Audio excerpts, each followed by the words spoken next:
In Kenya's Rift Valley, where the earth splits open and beautiful lakes shimmer, the soil there holds memories of a century of violence, displacement, colonial ambition, and death.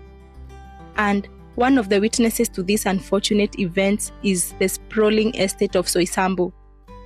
This is a vast piece of land, approximately 5,000 acres, covering the area around Elementaita in Gilgil, Naivasha, and all the way to Nakuru. It exists today as a wildlife conservancy and major tourist destination, but it was owned by one of the first and most influential British settlers in Kenya, a famous family lineage known as the Delamere family. That name Delamere would become synonymous with the unfinished business of post-colonial Kenya. Today, we will dive deep into the story of one interesting character, a descendant of the Delamares known as Thomas Cholmondeley. Welcome back to the Crime Gist. My name is Damisa. If you're Kenyan, the name Delamere may sound familiar. You may have seen it in some products you have bought or consumed, or you may have visited one of their business premises without truly knowing it or knowing the real story behind that name. Gen Zs especially may be completely unaware of who the Delamere family was. During the colonial days, the Delamere name carried weight that extended far beyond aristocratic titles. This family amassed a lot of wealth during and after colonialism. Researchers reckon that this family annexed as much as 7 million acres of land for themselves, establishing thousands of vast estates in the Rift Valley and on the slopes of Mount Kenya, dubbed the White Highlands. By the 80s, they had multiple booming businesses, some that still exist and are successful to date. Their most consistently successful businesses were dairy, that is Delamere Dairies or Delamere Yogurt, now owned by the Kenyatta family. They also did cattle ranching, that is Boran cattle, and later tourism and hospitality ventures such as the Soisambu Conservancy. But the Delamere name was one shrouded by controversy during the colonial times and also in the days after colonization ended. There's a lot to be said about this interesting family, but like I said, today we are just going to focus on one member of the family, Thomas Cholmondeley. Thomas Patrick Gilbert Cholmondeley was born in Nairobi on June 19, 1968, into this famous and infamous family, the Delamere family. He was the heir to this British baronage and the only son to Hugh George Cholmondeley, that is the 5th Lord Delamere. His grandfather was Thomas Pitt Hamilton Cholmondeley, and his great-grandfather was Hugh Cholmondeley, that is the 3rd Lord Delamere, a pioneering British settler who advocated for white agricultural settlement in East Africa. But this family was not always wealthy. The 3rd Lord Delamere died virtually bankrupt in 1931, despite all his ventures. He had spent his entire estate fortune trying to make farming work in Kenya. The family's fortunes were saved during World War II when cattle prices shot up. This allowed the 4th Lord Delamere, that is Tom Cholmondeley's grandfather, to pay off the debts. They owned quite a chunk of land in those days, and later the family maintained their land holdings and businesses even after Kenya's independence in 1963, taking up Kenyan citizenship. So back to the subject of our story today, Thomas Cholmondeley. Thomas Cholmondeley attended Pembroke House Primary School in Gilgil, Kenya, then Ashdown House School in England before being admitted to Britain's most exclusive institution, Eton College. But in Eton College, he got expelled for bad behavior. After Eton, he attended the Royal Agricultural College in Britain from 1987 to 1990, then worked for the Agricultural Mortgage Corporation in Hampshire. But Kenya kept calling him home. He came back to Kenya in 1991 and started working for the family's farming businesses and other developing projects. He decided against returning to Britain and stayed to work in Kenya, where he eventually made finance director of Hugh Cholmondeley, that is the Delamere Beef and Dairy Farms. He built a reputation as a capable land manager and conservationist. Cholmondeley established a game cropping enterprise on Soisambu Ranch, which ran from 1992 to 2003, and which employed 15 people, as well as building a modern abattoir and a cold storage facility. He was also responsible for the design and layout of the Soisambu Wildlife Sanctuary and the building of the Delamere's camp in 1993. By all accounts, Tom Cholmondeley loved Kenya deeply and had no intention of leaving. He married Sally Brewerton in 1998, and together they had 2 sons. But beneath the surface of this seemingly successful life, some tensions were building between him and local communities, and between the colonial past and the post-independent present. April 19, 2005 started like many others in Soisambu Ranch.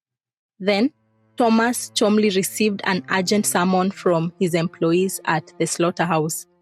There were men there demanding to be let in. As a rancher and wildlife conservationist, Thomas Cholmondeley carried guns. He had licenses for multiple firearms. When he was told of men at his ranch, Cholmondeley grabbed his rifle and rushed to the scene.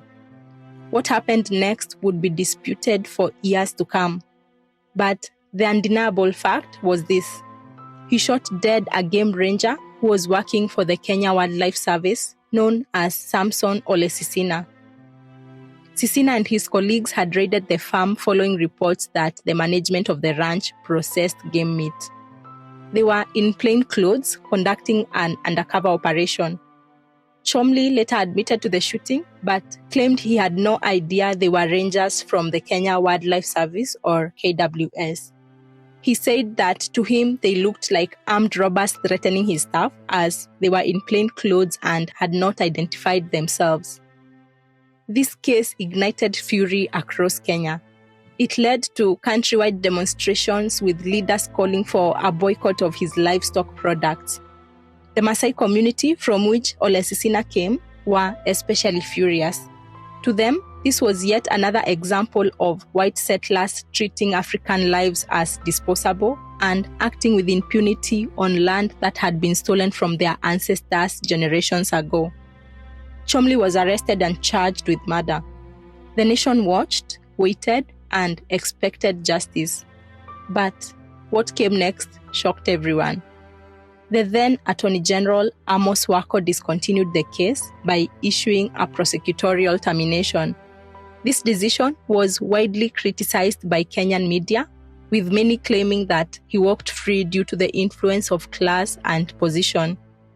There was public outcry all over Kenya, and especially from the Maasai, who wanted to reclaim the ancestral land that was unjustly taken from them during the colonial rule. Thomas Cholmondeley had killed a person and faced no trial, no conviction, and no consequences. He just walked free. The victim's family was devastated. Ole Sisina's widow, known as Lucy Sisina, would later reveal that she sold all her 200 sheep and 40 cows, trying to finance legal efforts to get justice for her husband. Their son, known as John Esho, was just 12 years old when he lost his father. For Thomas Cholmondeley, life on Soisambu Ranch continued. But the anger simmering in local communities didn't just disappear. Just over a year later, history would repeat itself with even more catastrophic consequences. On the evening of 10th May 2006, Tom Cholmondeley and his friend known as Carl Tundo set out to inspect portions of his family's vast Soisambu ranch. Cholmondeley had a rifle slung over his shoulder. This was standard equipment for walking the ranch, where buffaloes and other dangerous wildlife roamed freely. On that afternoon, a 36-year-old Kenyan man known as Robert Njoya set out with his friends to hunt for bushmeat around the Soisambu ranch. They brought along a pack of dogs for running animals into the wire snares, carried an iron bar for clubbing their catch, and machetes for butchering the meat. Robert Njoya was a stonemason and the father of 4 boys. He was trying to feed his family in an economy where survival often meant bending the rules. To Cholmondeley and other white ranch owners, Men like Robert Njoya were poachers, destroying wildlife and trespassing on private property. To Njoya's community, the vast white-owned estate represented stolen land, and taking an antelope was reclaiming what should have been theirs by right. At around 6 p.m. that day, these two worlds collided. As Thomas and his friend Carl were inspecting the ranch, they encountered the group of what they called trespassers. These trespassers, including Robert Njoya Mbogwa, were armed with machetes, clubs, and dogs. The group had already killed a gazelle and were processing it for bushmeat. Robert Njoya was carrying the gutted and headless carcass of a gazelle on his shoulder. Cholmondeley dropped to one knee and fired 3 shots, killing 2 of the dogs and leaving Njoya with a fatal wound. The bullet fired by Cholmondeley nicked an artery in Njoya's pelvis. The man collapsed, blood pooling beneath him. His companions fled. Cholmondeley, on realizing what he had done, tried to apply pressure to Njoya's wound to stop the bleeding and shouted for a car to take him to hospital, as well as calling the police. Despite Cholmondeley's attempt to rush Njoya to hospital, he later bled to death. Robert Njoya died that evening, leaving behind his widow Sarah Waithera and their 4 young sons. Thomas Cholmondeley, for the second time in just over a year, had shot and killed a Kenyan man on his family's estate. This time, there would be no quiet dismissal. The country erupted in anger amid claims that he was killing Kenyans for sport. The case became about far more than one shooting. It became a referendum on Kenya's colonial past, on land ownership, on justice, and on whether a white aristocrat would truly be held accountable in independent Kenya.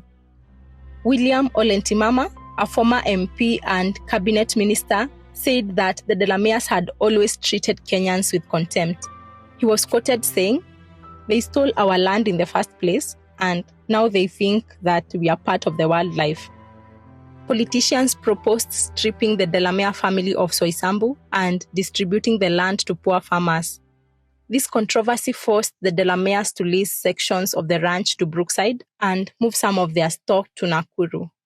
That same day that Njoya died, the police arrested Thomas Cholmondeley and charged him with murder. The trial began on September 25, 2006. For Thomas Cholmondeley, it marked the beginning of what would become a 3-year ordeal, most of it spent behind bars. The prosecution's case was straightforward. Cholmondeley had shot a man on his property. Even if they were poachers and were trespassing, even if they had dogs, lethal force was not justified. This was murder, and the wealthy white heir should face the same consequences that any Kenyan would face. The defense argued self-defense. Cholmondeley claimed that the men were armed with bows and arrows, machetes and sticks, and that their dogs were aggressive. He said that he had fired to protect himself and his friend. He also insisted that he had aimed at the dogs and not at Njoya. While his case proceeded, he was remanded at Kamiti Maximum Security Prison. A wealthy baron in a despicable state behind bars was unheard of. He would, in later interviews, describe his cell there as like living in a greasy saucepan infested with rats and cockroaches. He said that inside Kamiti, conditions were brutal.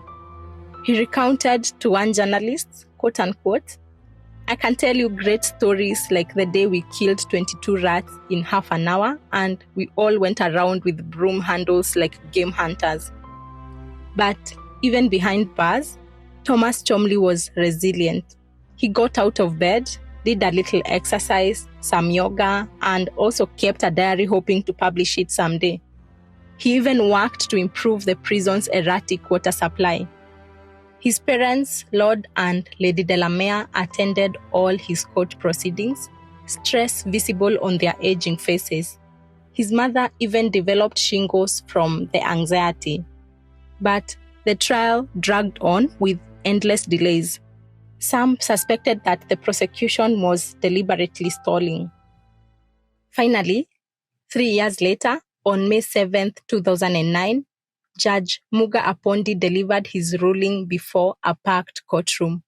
He acquitted Cholmondeley of murder, but found him guilty of the lesser charge of manslaughter. The judge reduced the sentence to manslaughter, saying that the shooting was without malice or intent. The verdict was largely based on Cholmondeley's friend, that is Carl Tundu, who had accompanied Cholmondeley to the scene. Immediately the verdict was read out, the court erupted. Protesters began angrily chanting in Swahili, and some of them had banners reading "The Butcher of Naivasha." 1 week later, on May 14, 2009, Judge Apondi imposed a sentence. Cholmondeley was sentenced to serve 8 months in prison. The judge said that he was imposing this light sentence because Cholmondeley had already spent 3 years behind bars as the case proceeded. He also pointed out that Cholmondeley had tried to help his victim, Joya, with first aid and transport to the hospital. 8 months for taking a man's life. Kenya was outraged. The public prosecutor announced that he would appeal, calling the sentence far too lenient. Cholmondeley's defense lawyer called it a just sentence. Calls flooded the morning shows on radio and television stations, with Kenyans saying that justice was, after all, not colorblind. Many said that he had been set free because he was white, because he was a rich man, and because Kenya did not wish to upset its ties with Britain. But there was a legal reality that complicated the narrative. While murder at the time carried a mandatory sentence, manslaughter had no mandatory minimum sentence under the Kenyan law. Judges had discretion, and Judge Apondi had just exercised his.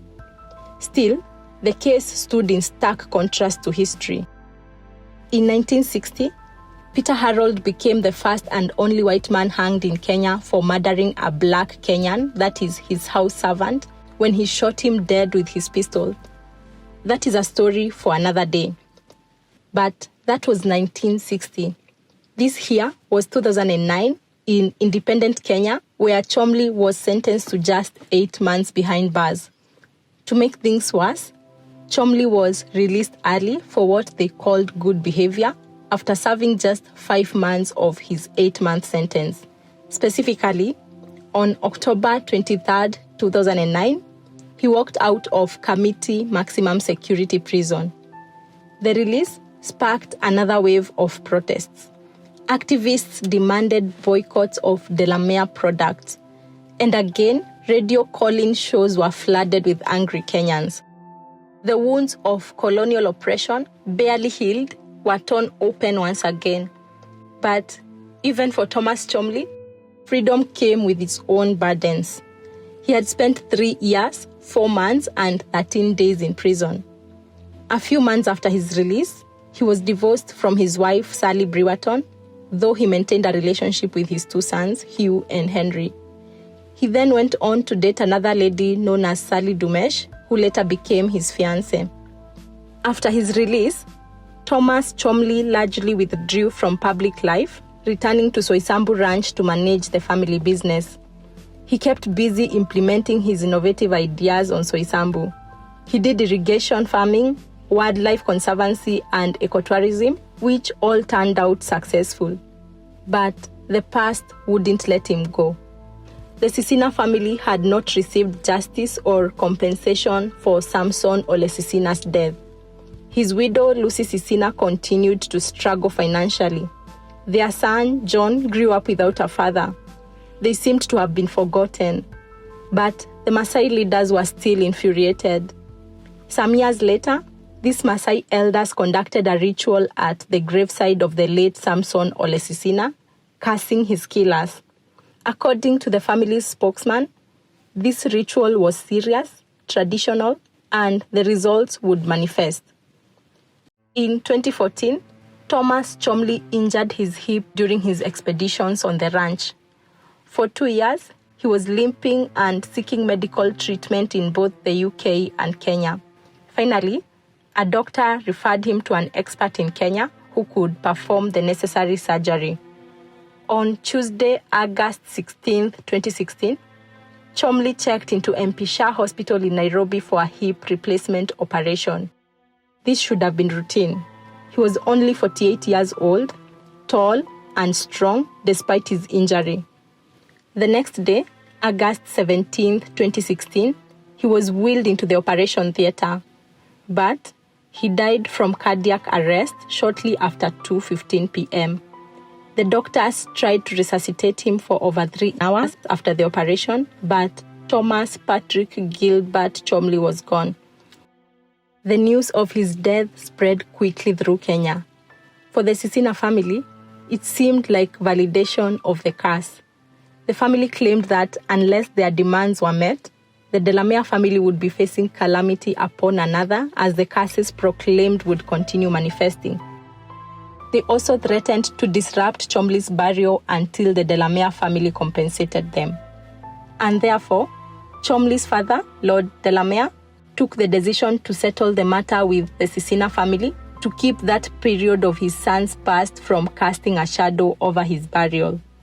Sisina's widow and the Maasai elders confirmed that they had indeed been invited to the Delamere farm to claim heads of cattle as compensation. On August 26, 2016, Thomas Cholmondeley was lowered into the ground on Soisambu Ranch next to his grandfather. There were approximately 200 family and friends in attendance, including his former wife Sally Brewerton and their 2 sons. Sally Dumesh, in a statement from the family, remembered Thomas Cholmondeley as an impressive man in both stature and character. Lord Delamere, his father, simply said, "I'm extremely proud of him indeed." But some questions still linger to date.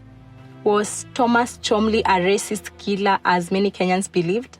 Was he a man defending his property from a violent country where police response was unreliable? Was he both? Was he neither?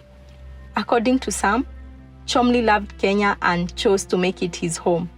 He employed hundreds of Kenyans, built conservation projects, and worked to protect wildlife. On the other hand, others argue that the land he loved so much was built on historical injustices, the same land seizures that displaced the Maasai and Kikuyu generations ago. The ranch he defended was a symbol of that theft to many Kenyans. Yet, it was also legally his as part of a property regime established by independent Kenya itself. However, the fact remains that he shot and killed 2 Kenyan men on his property and walked away from one killing without trial. But, interestingly, the Delamere family's story of tragedy and controversy didn't begin with Tom Cholmondeley. If anything, he was simply continuing a dark family tradition that stretched back generations, a legacy of scandal, violence, and mystery that seemed to follow this aristocratic line like a curse. Thomas Cholmondeley's step-grandma was none other than Diana Delamere, the infamous, quote-unquote, white queen of Africa. This was the woman at the center of Kenya's most enduring murder mystery. Diana carried a reputation stained by scandal. By 1979, she was arguably the most powerful European woman in Africa. Diana Delamere's story is one that we'll explore in detail in a future episode, because her tale of beauty, manipulation, murder, and mystery deserves its own deep dive. Stay tuned for that one. Trust me, you won't want to miss it. The Rift Valley's red soil still holds many secrets, many stories, and many ghosts. The story of Thomas Cholmondeley is just one. Thank you for watching. If you enjoyed this story, please don't forget to subscribe, to like, and to share this episode with other true crime junkies like yourself. See you right here on the next one.